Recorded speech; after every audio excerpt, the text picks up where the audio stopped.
예수님의 부활은 중요한 것이 예수님과 함께 나도 부활했다는 것입니다. 예수님의 부활은 2000년 전에 과거의 사건이 아니라 오늘, 현재 우리에게 일어나고 있는 부활인 것입니다. 현재적 부활은 오늘 지금도 일어나고 있습니다. 십자가에서 돌아가신 예수님이 3일 만에 부활하셔서 승천하셔서 하나님 보좌 우편으로 올라가셨습니다. 그래서 예수님은 하나님 보좌 우편에 계십니다. 아멘. 그러나 예수님께서 하나님 보좌 우편에만 계시는 것이 아니라 오늘도 온 우주를 다스리시고 통치하고 계십니다. 그리고 또한 이 자리에 임마누엘의 하나님으로 오셔서 지금 여기에 저와 여러분과 함께 계시는 것입니다. 이것이 저와 여러분이 가지는 부활 신앙인 것입니다. 저는 어렸을 때부터 아주 오래전부터 신앙생활을 하면서 이 예수님의 부활이 나의 부활이 되지 않았습니다. 예수님의 십자가가 나와는 무관한 먼 그냥 2000년 전의 사건으로만 여겨졌습니다. 그래서 해마다 고난주일이 오고 부활주일이 와도 저는 제 시스템에 대한 감격과 예수님이 부활하심에 대한 기쁨이 없었습니다. 그것은 저의 노력으로 되는 것이 아니라 주님이 저에게 찾아오셔야만 된다는 그것을 알고 나서 부활하신 주님이 나를 만나시고자 찾아오셔서 내가 주님과 인격적으로 만난 후에야 예수님의 십자가가, 예수님의 부활이 나의 십자가, 나의 부활이 되었던 것입니다.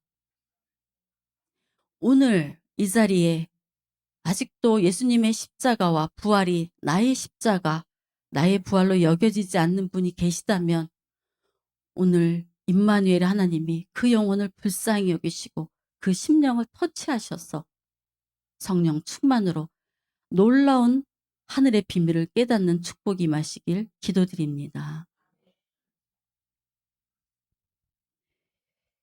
그렇습니다, 여러분. 예수님이 십자가에서 죽으신 사건이 예수님의 부활하심이 나와 상관없는 일이라면 이것은 남의 잔치집에 초대받아서 손님으로 가 있는 그런 격인 것입니다. 나하고는 아무 상관이 없는 것입니다. 오늘 이런 문제를 가지고 예수님의 부활이 나의 부활이라는 제목을 가지고 말씀을 나눌 때 우리 모두에게 깨닫는 은혜가 있기를 기도드립니다. 먼저 예수님께서 십자가에 죽으시고 부활하신 이유는 우리를 살리시려는 하나님의 사랑과 은혜 때문입니다. 베드로 사도가 베드로전서 2장 24절에서 이렇게 증언합니다. 우리 유인물을 보시면서 제가 읽겠습니다. 친히 나무에 달려 그 몸으로 우리 죄를 담당하셨으니 이는 우리로 죄에 대하여 죽고 의에 대하여 살게 하려 하심이라. 그가 채찍에 맞음으로 너희는 나음을 얻었나니 너희가 전에는 양과 같이 길을 잃었더니 이제는 너희 영혼의 목자와 감독 되신 이에게 돌아왔느니라. 아멘. 이 베드로가 누구입니까? 예수님의 12 제자 중에 수제자였습니다. 예수님은 공생의 사역 내내 내가 너희를 위하여 십자가를 지러 가노라. 십자가의 길을 계속 말씀하심에도 제자들이 알아듣지 못했습니다. 십자가를 진다는 것이 무슨 말인가? 십자가의 길을 가신다는 것이 무슨 말인가? 그것이 나와 무슨 상관이 있는가? 그리고 예수님이 예루살렘에 들어가시는 그 초입에 또 말씀하실 때 베드로는 단호하게 예수님이 가시는 길을 막아서서 주님, 그러시면 아니 됩니다. 만약 예수님이 십자가 길을 가셔서 여기 있는 사람들이 다 예수님의 고난에 다 도망가더라도 저는 주님을 따르겠습니다. 이렇게 호언장담했던 그 베드로가 제일 먼저 도망갔습니다. 제일 먼저 예수님을 부인한 것입니다. 그런 베드로가 부활하신 예수님을 인격적으로 만나고 성령의 충만하심을 입어 이렇게 고백을 하는 것입니다. 예수님의 십자가는 나의 십자가이고 예수님의 부활은 나의 부활이다. 이렇게 고백하고 있는 것입니다. 어디 베드로뿐입니까? 사도 바울도 예수님을 믿는 그리스도인들을 죽이러 잡으러 달려갈 때 그 다메섹 도상에서 부활하신 예수님을 만나고 나서 그가 고백하는 것입니다.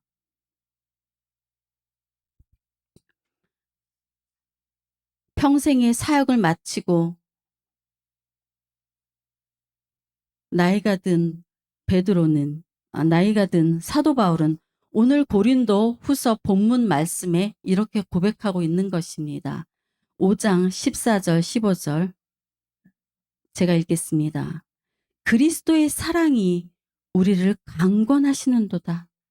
우리가 생각하건대 한 사람이 모든 사람을 대신하여 죽었은즉 모든 사람이 죽은 것이라.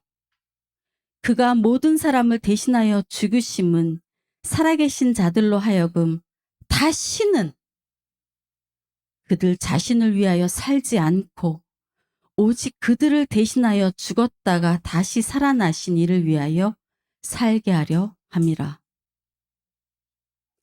하나님께서 우리를 살리시고 영원한 당신의 나라에 살게 하시기 위해 우리를 대신하여 하나밖에 없는 당신의 외아들 예수 그리스도를 십자가에 유월절 어린 양으로 희생시키셨던 것입니다. 그런데 그 십자가에서 예수님만 죽으신 것이 아니라 오늘 나도 죽은 것입니다. 사도 바울은 로마서 6장 3절에 또 이렇게 말씀합니다. 로마서 6장 3절 4절 무릇 그리스도와 합하여 세례를 받은 우리는 그의 죽으심과 합하여 세례를 받은 줄을 알지 못하느냐?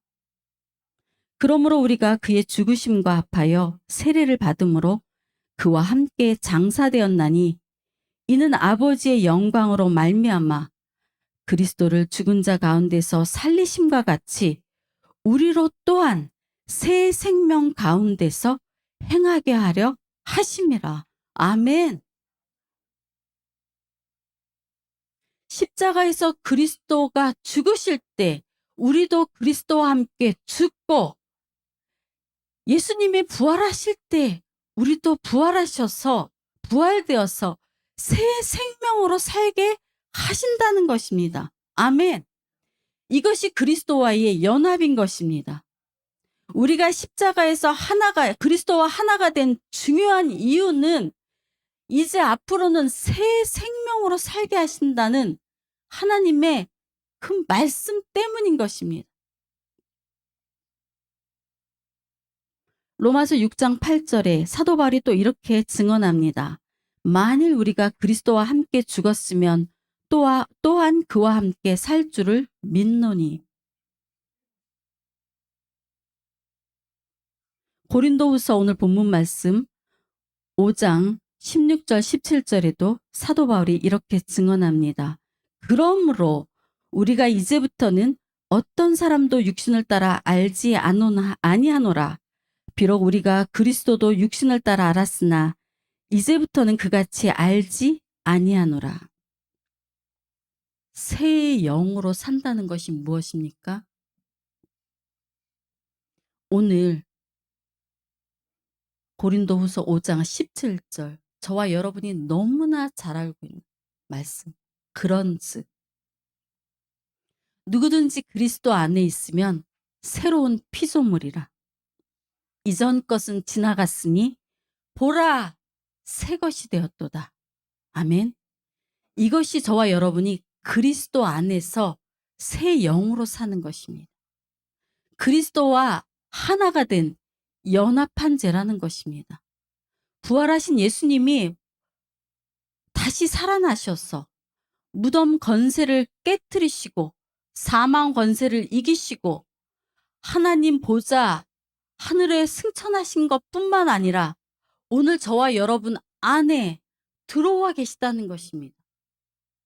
부활하신 주님이 우리 안에 들어와 계셔서 우리는 이제 우리의 육체를 따라 사는 것이 아니라 우리 육체의 소욕을 따라 사는 것이 아니라 부활하신 예수 그리스도의 영으로 예수님과 함께 새로운 피조물로 살아가는 존재가 된 것입니다. 사랑하는 여러분, 새로운 피조물이 되었다는 것은 저와 여러분이 새로운 피조물이 되었다는 것은 저와 여러분이 죽지 않게 되었다는 것입니다. 아멘이 없네요. 저와 여러분이 영원한 생명을 얻었다는 것입니다. 저와 여러분에게는 사망이 없게 됐다는 것입니다. 죽어도 살겠고 무릇 살아서 나와 함께 영원히 살리라. 우리 주님이 말씀하신 것입니다. 우리 예수님이 부활하신 것은 예수님만 부활하신 것이 아니라 저와 여러분도 부활되었고 이 세상의 모든 아담의 죄악으로부터 비롯된 이 땅의 모든 피조물들이 고통 가운데 있던 피조물들도 부활된다는 것입니다. 주님으로부터 새로운 피조물로 거듭난다는 것입니다. 믿으십니까, 여러분?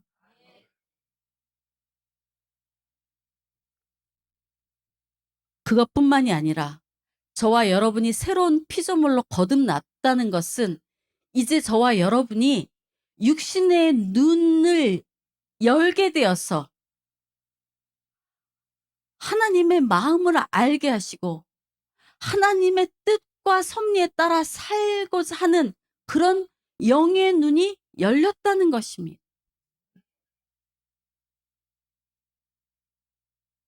그래서 이 땅의 삶은 잠깐이고 보이지 않는 세계, 보이지 않는 삶이 영원한 삶이라는 것을 눈으로 보고 믿게 된다는 것입니다. 그리고 또 하나, 고린도후서 오늘 본문 말씀 5장 18절 19절을 통하여 나의 하나님 아버지가 태초에 천지를 창조하신 그 창조주 하나님이심을 깨달아 알게 되는 것. 이것이 저와 여러분의 눈이 시야가 확장되고 넓어진다는 것입니다. 할렐루야. 18절 19절 우리 함께 읽겠습니다. 시작. 모든 것이 하나님께로서 났으며 그가 그리스도로 말미암아 우리를 자기와 화목하게 하시고 또 우리에게 화목하게 하는 직분을 주셨으니 곧 하나님께서 그리스도 안에 계시사 세상을 자기와 화목하게 하시며 그들의 죄를 그들에게 돌리지 아니하시고 화목하게 하는 말씀을 우리에게 부탁하셨느니라. 아멘. 세상의 모든 것이 하나님으로부터 비롯됐다는 인식, 새로운 가치관, 새로운 철학, 내 인생의 패러다임이 바뀌게 된 것입니다. 드디어 새로운 인생관, 내가 기독교 세계관으로 세상을 바라보며 살아가게 되었다는 것입니다. 이것이 새로운 피조물인 거예요. 내 안의 정체성으로 하나님의 소명을 발견하게 되었다는 것입니다. 아, 그렇구나. 나는 그냥 우연히 태어난 존재가 아니구나. 그냥 이 땅에 이름 없이 태어나서 먼지처럼 사라지는 그런 무효한 인생이 아니구나. 나의 존재의 이유가 하나님이 예정하시고 작정하신 그 우주적 경륜 안에 있는 것이었구나. 나는 결코 쓸모없는 존재가 아니었어. 하나님의 사랑받는 존귀한 자녀였구나.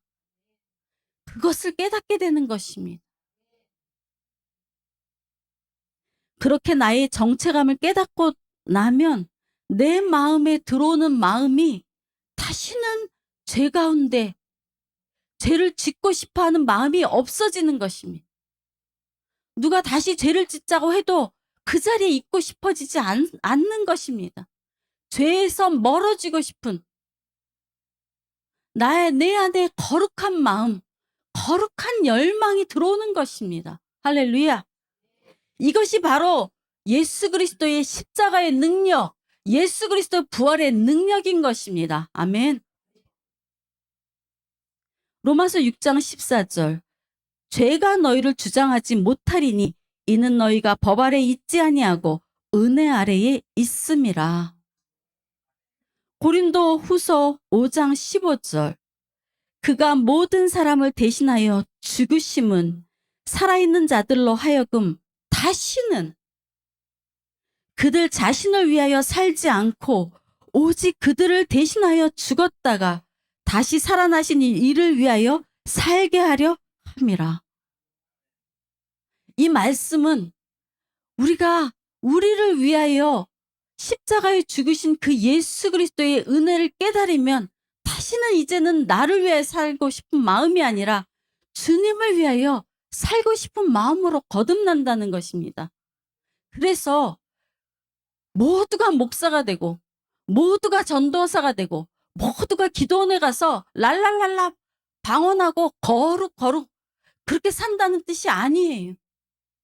우리의 삶은 바뀌어지지 않지만 나의 내 안에 계신 그 새로운 주님이 주신 그 그리스도의 영으로 인하여 나의 정체감이 바뀌면 내가 먹어도 그리스도를 위해서 먹고 내가 살아도 그리스도를 위하여 살고 내가 죽어도 그리스도를 위하여 죽는 것입니다.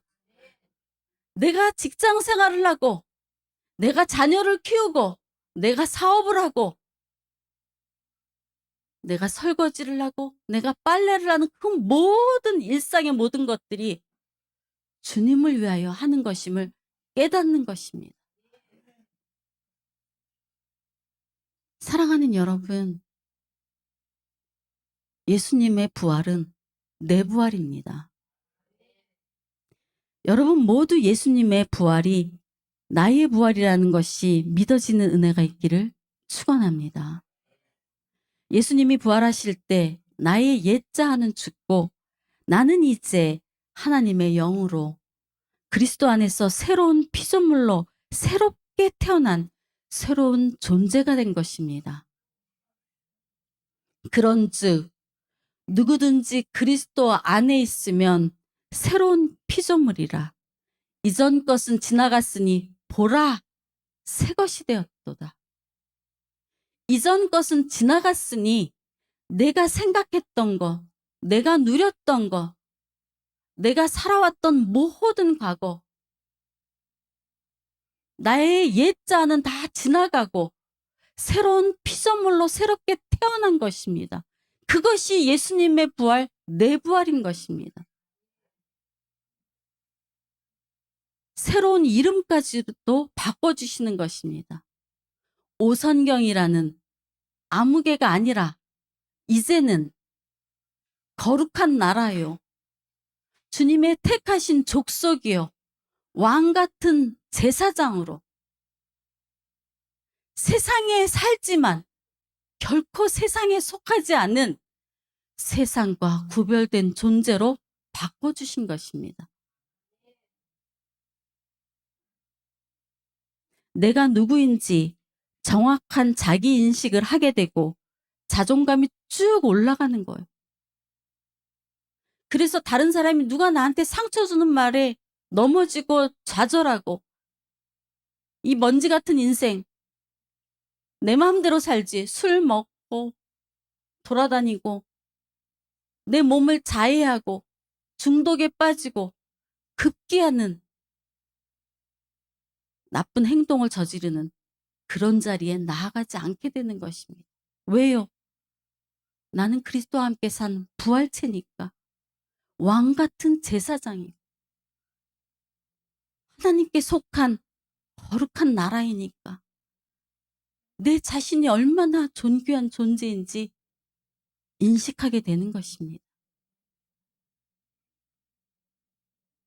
그리고 거기에서 머무르는 것이 아니라 주님이 주신 새로운 사명, 그 사명을 깨닫는 것입니다. 전에는 하나님과 화목하지 않은 죄인이었는데 예수님의 십자가 보혈이 하나님과 우리 사이에 막힌 담을 그리스도의 그 십자가 중보로 허물어 주셔서 하나님께로 나아갈 수 있는 담대함을 얻은 것입니다. 하나님과 화목한 존재가 되었던 것입니다. 그리고 아직까지 하나님과 화목하지 않은 자들에게 이 그리스도의 사랑을 전하고 싶어지는 거룩한 열망이 일어나는 것입니다. 그것이 하나님이 우리에게 주신 사명인 것입니다. 말씀을 보십니다. 고린도후서 5장 18절 19절 함께 읽겠습니다. 시작. 모든 것이 하나님께로서 났으며 그가 그리스도로 말미암아 우리를 자기와 화목하게 하시고 또 우리에게 화목하게 하는 직분을 주셨으니 곧 하나님께서 그리스도 안에 계시사 세상을 자기와 화목하게 하시며 그들의 죄를 그들에게 돌리지 아니하시고 화목하게 하는 말씀을 우리에게 부탁하셨느니라. 아멘. 이것이 우리 그리스도인의 사명입니다. 그런데 여러분, 여기서 한 가지, 세상을 자기와 화목하게 하시며란 의미는 세상 사람뿐만 아니라 하나님의 피조물인 자연까지도 하나님과 화목하게 하는 사명을 부여받았다는 것입니다. 아멘. 그것이 하나님이 창세기에 아담을 지으시고 아담에게 부여하신 창조의 명령인 것입니다. 너는 땅을 정복하라. 땅에 충만하라. 번성하라. 하나님의 자연을 다스리는 청지기로서의 사명을 예수님이 부활하시면서 우리에게 다시금 그 아담이 마귀에게 빼앗겼던 그 하나님의 권세를 찾아오게 되는 것입니다. 할렐루야. 그래서 여러분, 나만 부활한 것이 아니라 내 가족만 살리는 것이 아니라 다른 사람에게까지 하나님과 화목하게 하는 그런 사명을 달려가고 그 다음에 자연을 바라볼 때 어떻게 해요? 쓰레기가 창궐한 이치고 환경 오염에 몸살을 앓는 하나님의 이 창조물인 피조물들 안타깝게 여기는 것입니다. 그리고 내가 할 수 있는 대로 내 이 주변에서 환경을 보호하고 넌 뭐죠? 그거 분리수거를 하고 하나님이 주신 자원을 수돗물 하나까지도 아껴 쓰는 것입니다. 할렐루야. 이것이 예수님이 우리 안에 부활하신 그 주님이 우리 안에 오셔서 우리의 시각을 넓혀주시는 것입니다. 결론을 맺겠는데요. 사랑하는 여러분, 예수님의 부활은 우리의 부활입니다. 성령이 충만하심으로 우리가 이것을 깨닫게 되는 것입니다.